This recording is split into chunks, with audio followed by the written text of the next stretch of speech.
That's Yulin at a standstill in the pit lane.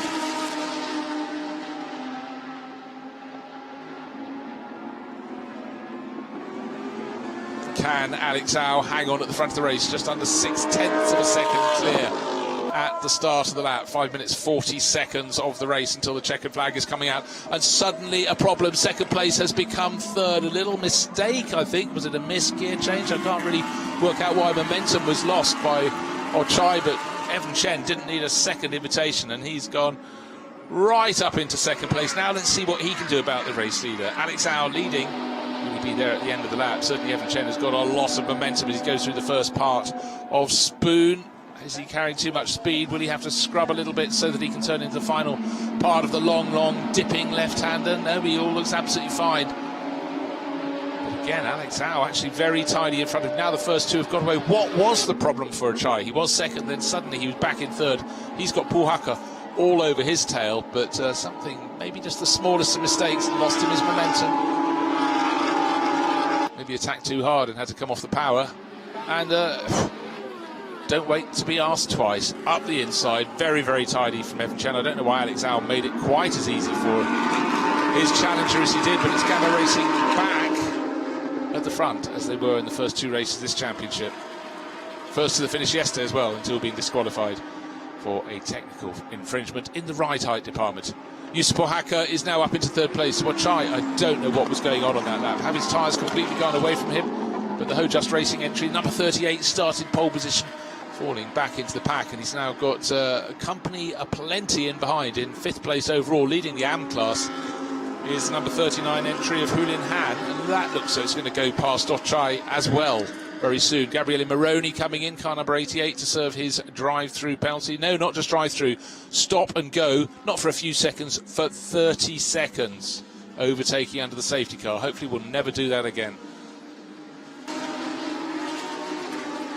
And whatever has started to go wrong for Ochai, it's gone a whole lot worse. This is the car that set the fastest lap of the race, coming up to the top of the S's, ran out of road, and now to almost do a country drive to get back to the circuit, coming out in about 10th position. I think that will 9th position, because that was a Sarathianical car going past him, and that had been 9th. So a bit of jigging at the front, but the main thing is that it's now Evan Chen in the lead of the race. So it's a pro-pro combination. Chris van der Drift started that car, handed over to Evan Chen. They were winners in the first two races at Sepang, winner in the first race here, then were disqualified. But at this point now pulling clear in the lead of the race. But Yusuf Pohaka has also passed Alex Au. He's up into second place, so the cars with the third and fourth in short order are now first and second.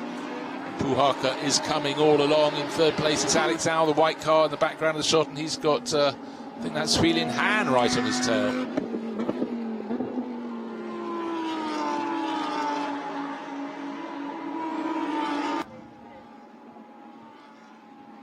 Didn't get to see why Ochai got it all wrong at the top of the hill. Still listed as fourth place on my lap chart, but that's because he hasn't passed a certain marker point, and then suddenly he's going to scroll down to what I think was 9th or 10th position after that mistake at the top of the S's. But Puhaka is really pushing. End of the lap, 0.4 of a second down on the race leader, and Evan Chen is going to have to hang on. But look, just 2 minutes 20 seconds remaining.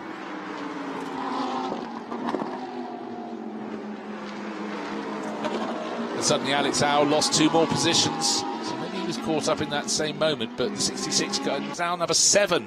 Here it is, number 7, Brendan Leitch, the New Zealand racer, really pulling on a charge, and Richard Muscat tucked under his wing. New Zealand leads Australia. 2 drivers coming very strong at the end of the race, while some of the earlier front runners hitting problems, namely Alex Au down into 5th place, and Toshiyuki Ochai right at the sharp end, and suddenly now down in 9th, 25 seconds away from the race leader. Here is Leitch being pushed very hard indeed by Muscat.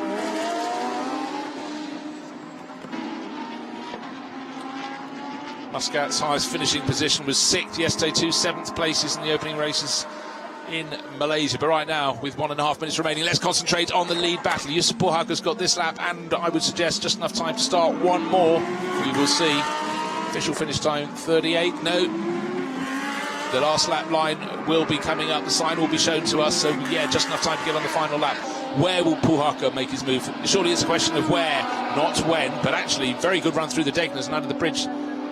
there have really helped the race leader Evan Chen. Round through the first 2/3 of Spoon Curve, they go onto the back straight. This is the crucial corner. Get your balance right on the exit and you can get the throttle planted better than anyone else around you, sooner than anyone else around you. And in behind, it looks as though Brendan Leitch has just got enough of an advantage over Richard Muscat to hold on to that third place. So it's 2 pro lineups at the front of the field and then 3 Pro-Am runners. Alex Howe still in 5th place, hasn't dropped any further, but he's got right behind him, he's got Hulin Han, and the Am runner could actually move up to 5th place. It's so super close.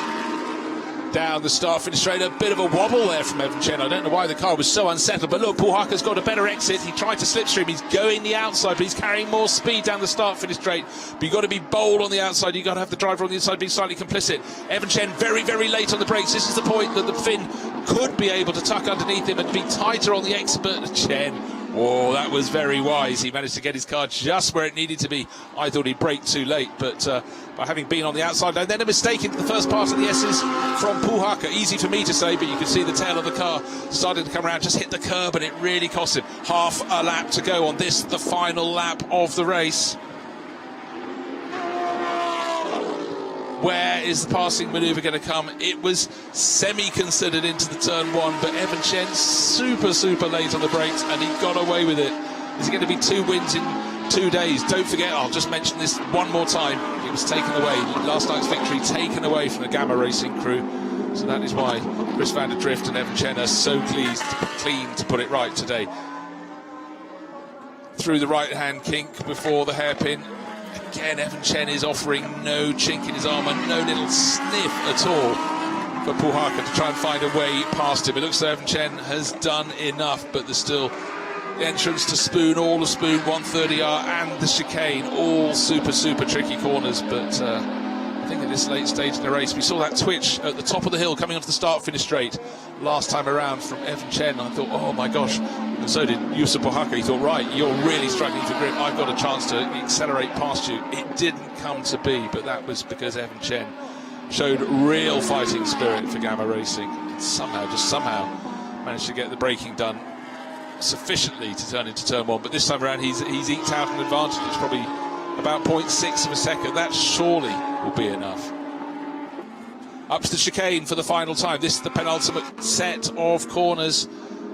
Evan Chen set for victory, so Chris van der Drift will be very happy indeed in the pits. Can't see the order being reversed. It's going to be very close at the finish. What was the gap? 0.299 of a second, but victory to Gamma Racing.